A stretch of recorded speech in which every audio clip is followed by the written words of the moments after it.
What's up YouTube? Jeff back again. Today another very exciting Samsung video for you guys. Today I'm going to talk about settings that you should change immediately on your Galaxy S23 Ultra. Now this is a follow-up video to my first 10 things video where I talked about the first 10 things you should do out of the box. But that video already gets kind of long, so I decided to offload some stuff to another video where I talk about some things that can get annoying that you might want to change. Now of course all these are suggestions. You might want to find the combination of them that works for you. I'm going to go through a lot of stuff today. It's going to be a rather long video. And also, if you're interested in seeing how to customize your device, like getting all these icons and stuff, I will make up a follow-up video about how I get my widgets, my icons, and all that stuff. So stay subscribed to the channel and stay tuned for that. So we're going to go into display settings first. And we're just going to go through a lot of different menus today and talk about all the options. Because One UI 5.0 has some options that are really deep in the settings and things we can just talk about. So of course, dark and light mode, everybody kind of knows how that works. You pick whatever you feel like works for you. I like dark mode. It also saves a little bit of battery. Adaptive brightness, or you can turn the auto brightness off, and of course, then you can crank it up yourself. The first really important one here is motion smoothness. Now, motion smoothness can either be adaptive or standard. The adaptive lets it switch between 120 hertz and 60, all the way down actually even further, depending on what you're doing. So this will drain some extra battery. If you go with standard, you'll save a little extra battery, but that's just something to be aware of. The eye comfort shield, there actually is something new in here with One UI 5.1. So let's just take a quick look at it. This is mainly if you're like using your phone at night, you don't want to strain your eyes. You have adaptive or custom, you can choose your own amount of like blue light that you want to filter out. I like to leave the adaptive on, but there's also this new option at the bottom here, which if you turn on enhanced comfort, you guys will actually see it. You can see it picks it up on camera. It changes the contrast and the tone a little bit. That makes it a little bit nicer to view so that it's not quite as jarring. It doesn't look quite as yellow as it does usually when you turn on Eye Comfort Shield. I highly recommend leaving that on, and that'll stay toggled on even if you set up Eye Comfort Shield to do it at night only. You can keep that on. Screen mode, it's vivid by default, but you can turn it on natural. I find natural to be very washed out colors, but you know, some people prefer things that look more true to life. If you're someone who wants more true to life look, the natural will definitely be a more true to life look for you. So you can go ahead and turn that on. Font size and style, I like to turn mine down a little bit to get a little extra readability. Of course, again, that's really just a preference thing. Shows you what the text will look like up there. They also have font styles as well. I actually really do like the Samsung One font. There's also a way to get additional fonts as well on your device. And I will talk about how to do that. You can actually get any font you want on this device, not just from the Galaxy Store, but you can get them downloaded for free and don't have to pay for those fonts that you find on the Galaxy Store. I'll make a video on that too. Screen resolution, it's FHD Plus by default. I always turn mine up to WQHD Plus. Of course, it's going to drain some more battery life, but you know, you pay a lot of money for the Galaxy S23 Ultra. Of course, you want it to look fantastic on your device. So I always turn that up, but again, it does drain a little more battery life, so keep that in mind. Full screen apps and camera cutout. I talked about this in a previous video. The camera cutout basically allows you to hide the camera cutout and get black bars in specific apps. People like to do this in media apps like YouTube or Netflix because the camera hole at the top sometimes bothers them because it, you know, interrupts the content. I made a full video on how to do that, but you can do it on a per app basis, so you can choose which apps you want to have or not. Screen timeout, I keep mine set to 2 minutes mainly because I make tutorials like this one with my phone, and if I keep it on 30 seconds, it's going to be timing out all the time. But 30 seconds is the default. It's probably a good idea to leave it there because if you do have the screen timeout on 2 minutes, you will get worse battery life. Sometimes people ask why my battery life is so poor. One of the reasons is actually because of this, because I do leave the screen timeout on 2 minutes. The next thing is some edge panel settings. Edge panels, something that Samsung made popular with the Galaxy S6 series when the Galaxy S6 Edge came out. You can add a bunch of panels over here. That's actually what this little line is the Edge menu. The apps menu is there by default, which shows you some of your most frequently used apps. But you can also do some cool stuff like live messages. You can add people, which will add your favorite contacts. Smart Select, which is the S Pen. Tools, which give you like compass and things like that. And then also the clipboard, so it can show you all of your latest stuff. You can also add other edge panels. So you can slide this out. You can kind of swipe through your edge panels here. You can see at the very bottom which edge panels you have. You can go through those and use them as you want. So you can see down here, you can expand, see which other apps you have, things like that. Pin those there. You can also change the apps that are on the edge panel. You can edit them right here, of course, by hitting on the little edit icon. you can choose which apps you want to put on your apps panel. So pretty simple to do that. It's definitely a thing you should do. You can also change where the handle lives, what color the handle is, how transparent it is. So if you want this handle to be red, you can change it to that. You can lock the position. You can do a lot of stuff to customize the edge panel. I find it to be pretty useful overall. I know a lot of people forgotten about it because it's not something Samsung emphasizes anymore, but it is there and it is something that I like to enable. The next thing is the navigation bar. So you need to decide if you want to use the old school Android buttons, which is not a bad choice, but I prefer gestures these days. And there's a lot of options here in the gestures. You can either show a gesture hint, which is the line at the bottom, show button to hide the keyboard, block gestures with the S Pen, which might be a good idea. It never really has bothered me, but if you have an issue with the S Pen and the gestures interacting, you can change this. You can also go to more options, which then allows you to do swipe to open the Assistant app and then also change the gesture sensitivity, which is something, some people say the gestures are too sensitive. They find themselves triggering the back gesture by accident. So you can turn the gesture sensitivity down or up, depending on what you want. Probably turn it down. I would say most people probably want to do that, but you can do that. And also choose if you want to be able to swipe inward from the corners to launch Google Assistant. So that's something else you might want to do. The next thing outside the navigation bar, accidental touch protection. This is something to make sure you don't accidentally activate stuff in your pocket. Touch sensitivity, you definitely want to turn this on if you have a screen protector on, because if you have a screen protector on, it's really important to turn this on because the touch sensitivity gets lost with any kind of tempered glass, even Whitestone Dome, which is a great tempered glass screen protector, but you're going to lose some of that information here. And so you're definitely going to want to turn that on to make sure you get all the touches registered properly on your screen.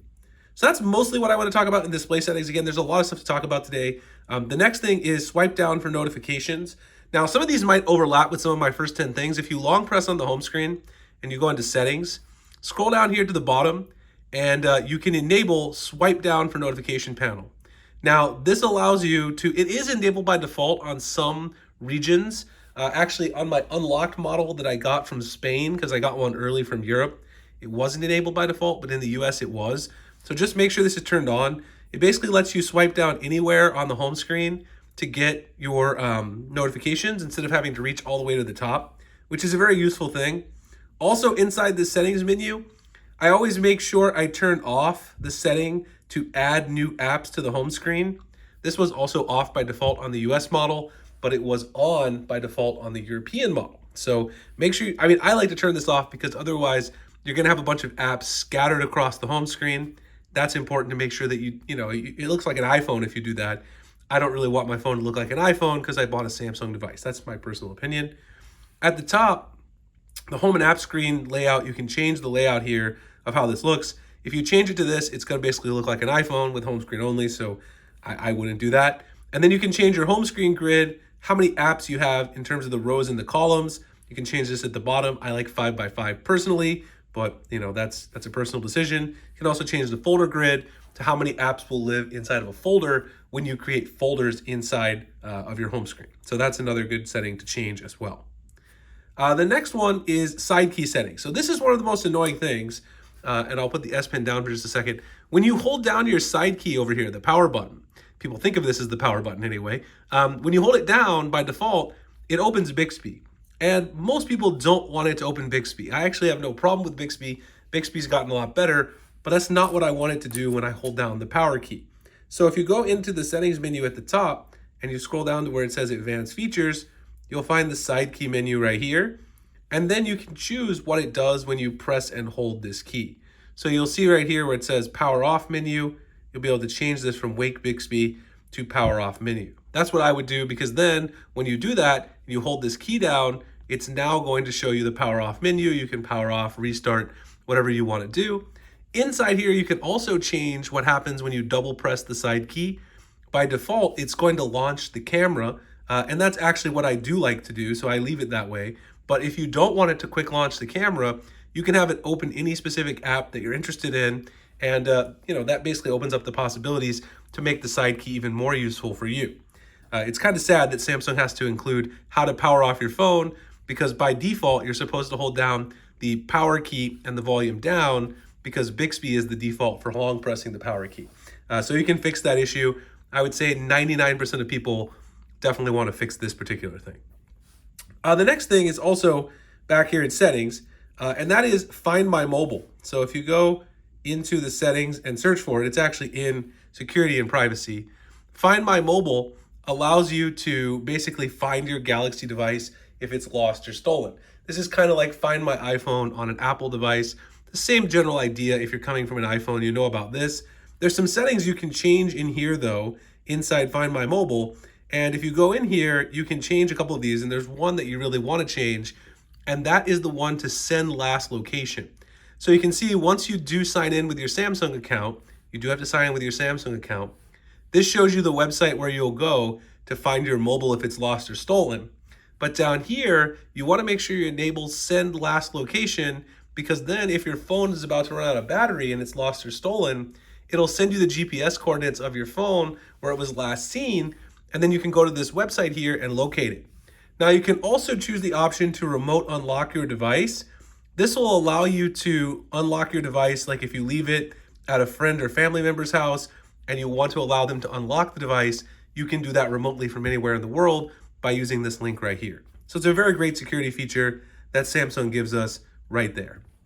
The next thing I'm going to talk about are some camera settings. So let's go into, actually before we do camera, let's do modes and routines, because that's still in the settings. So modes and routines are new with One UI 5.0, and there's a new feature with One UI 5.1 that makes them even more compelling, honestly, in my personal opinion. If you go into modes and routines, you can basically set a different routine for all these different real life situations: sleep, theater, driving, exercise, relax, and work. You can even add your own. But let's say, for instance, I want to do work. Now, if I hit start, it's going to give me a chance to either choose a place, so I can use GPS to figure out when I want to turn this on, or I can do time period. So you could say, like sunrise to sunset, I'll turn on my work profile. And so then when you do that, you can choose, like, do you want to get calls or messages? Do you want to get app notifications? Like, let's say during work, maybe I really still do need to receive my emails. So I could go through, find my email app, and I could add that. Like if I want to get messages, whatever else. Like let's say I want to get my Outlook, so I can add that. And then that's the app that I want to add. I forgot to save it. Let me go back, Outlook, go ahead and done, and save it. So now, once you've got that, now you can continue. You can turn Do Not Disturb on. Go through here and choose which settings to apply for sound mode and volume. If you want to turn your sound mode and volume down, you can make sure you have this on mute. That way you're not getting interrupted.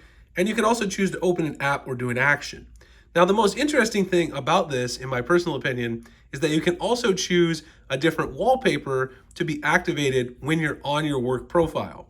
So this means if you want to choose different wallpapers for different times of day, you could set a different profile for different periods of the day. It would automatically rotate your wallpaper. You can even choose a separate one for the lock screen and a separate one for the home screen. This is absolutely amazing. Very, very cool. Obviously, the idea of having modes and routines is cool in itself, but being able to change the wallpaper with your different modes and routines really gives you a chance to kind of enjoy the use of your phone wherever you're at. Next, I want to talk about some Galaxy S23 Ultra camera settings. If you go into the camera, go up to the top here with the settings cog. The first thing is I always turn on the video tracking autofocus and grid lines. This basically allows you to frame your shot a little better when you're taking photos. You guys can see the grid lines right there. The other thing is I often turn off Scene Optimizer because sometimes I find that it really over sharpens my pictures, messes up some of the color. You can play with that and see if it's true for you, but that is something that I do find. The other thing is, if you scroll over inside your camera app and go to where it says More, you can enable the Expert RAW mode. Now, in order to enable Expert RAW, you're going to need to download an app from the Galaxy Store. So you're going to go to the Galaxy Store, and Camera Assistant's another one we're going to talk about in just a second. But if you go in here and you search for Expert RAW, it'll actually prompt you to install it if you tap on it from within the camera app. This is an app made by Samsung, which is an advanced camera app that allows you to shoot photos in RAW mode that can then be edited in something like Lightroom to pull out the best color and overall color accuracy of the photo. This is a great way to take advantage of the fantastic camera on the S23 Ultra, and I really do think it gives you the best chance to take those photos. I'm also going to make another video covering this in depth, so if you want to see how to use Expert RAW fully, then you can stay tuned. Once you enable it, if you tap on it, it's going to open the Expert RAW app. which is a separate app in itself, but it launches from within the camera. The other app you want to install is Camera Assistant, which I showed you guys right there, also inside the Galaxy Store. When you install Camera Assistant, that will give you this new option inside the camera settings called Camera Assistant, which enables some cool options that you don't get in the stock camera, like auto HDR, picture softening, quick tap shutter, capture speed, which you can make it faster if you're shooting moving objects, timer multiphoto options, dim screen while video recording, and clean preview on HDMI displays if you like shooting with an external monitor. Once again, to get this, you're going to have to go to the Galaxy Store, go up here, search for Camera Assistant, and then you'll download the application from the Galaxy Store. Now, both Expert RAW and Camera Assistant are made by Samsung. They are not third-party apps, so just be aware that you are getting a Samsung app. Those are the settings I like to change in the camera right away. I'll have future camera tutorials, so stay tuned to the channel. Up next is Samsung Wallet.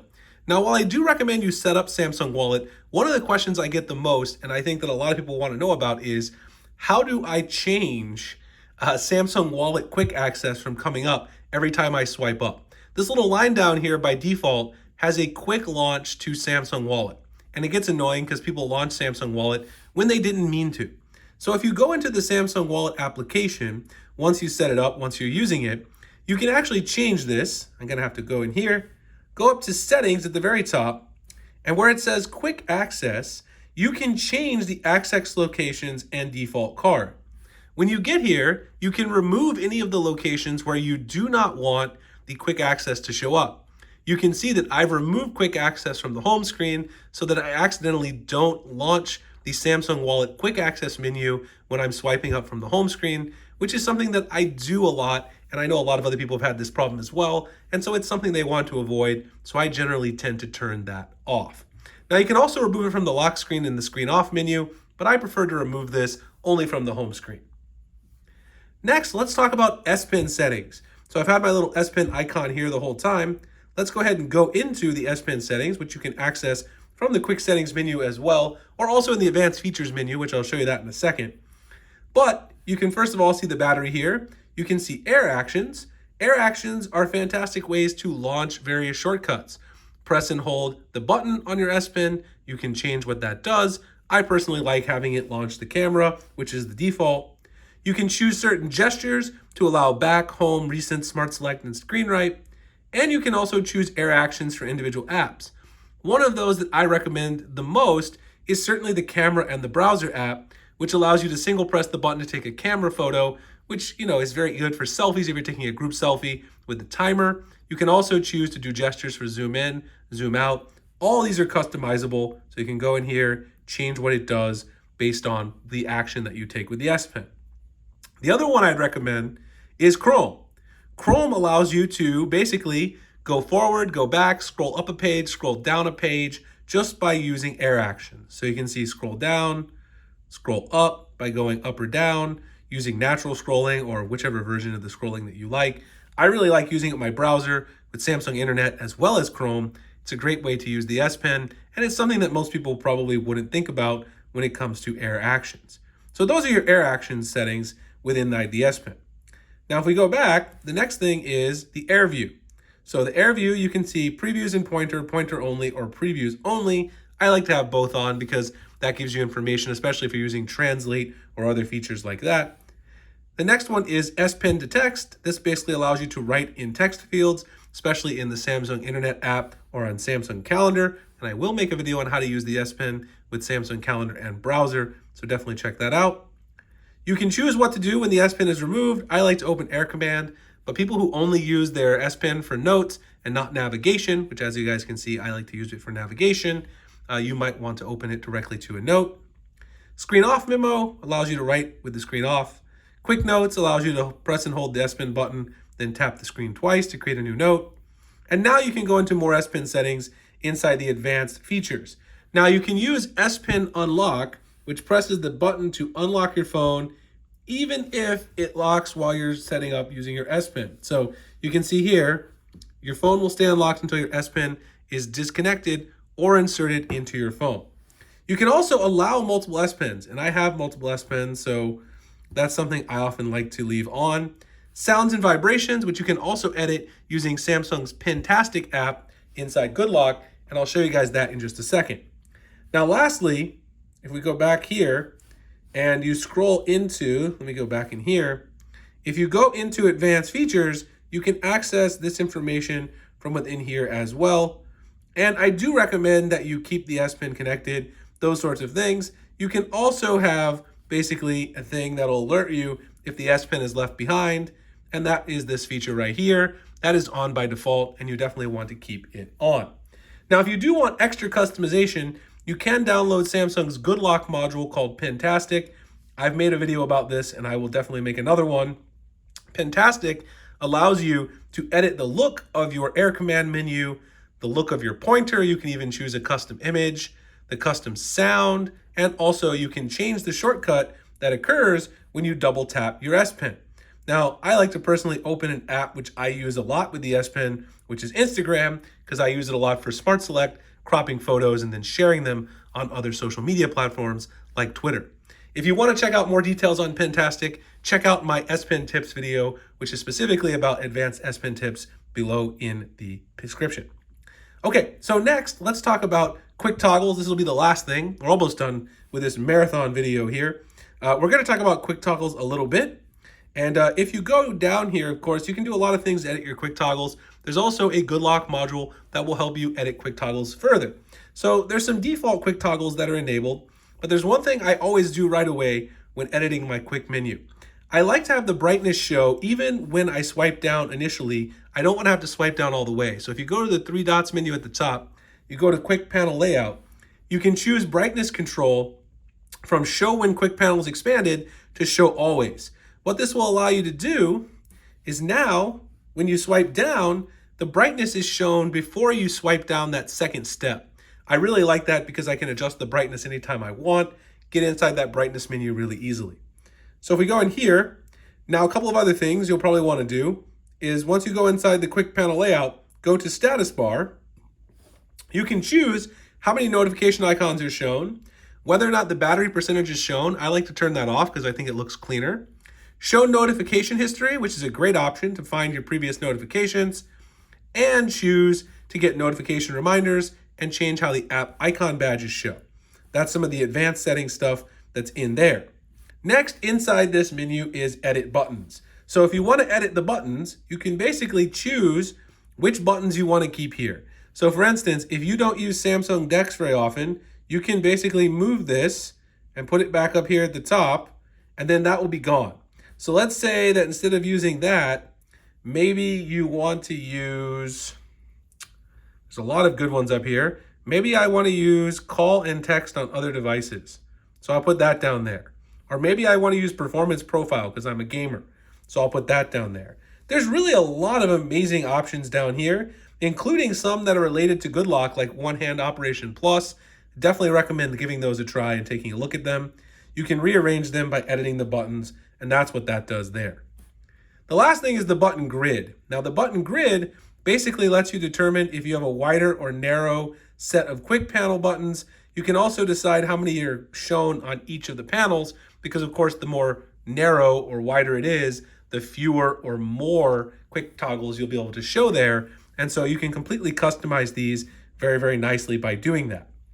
Now, the other thing you can do is if you want to customize this a little bit further, if you do download Good Lock, and I'll make a full video on this, this is just showing you some of the basic stuff. If you go to Good Lock and download Quick Star, you can actually change not only the look of your quick panel, you can make it any color you want, which I won't get into that today, but you can change some really interesting things like the visibility of certain indicator icons. So you can choose if you want to show your mobile data signal, Wi-Fi, battery icon, Bluetooth. If you don't want to show some of these icons, you can get rid of them.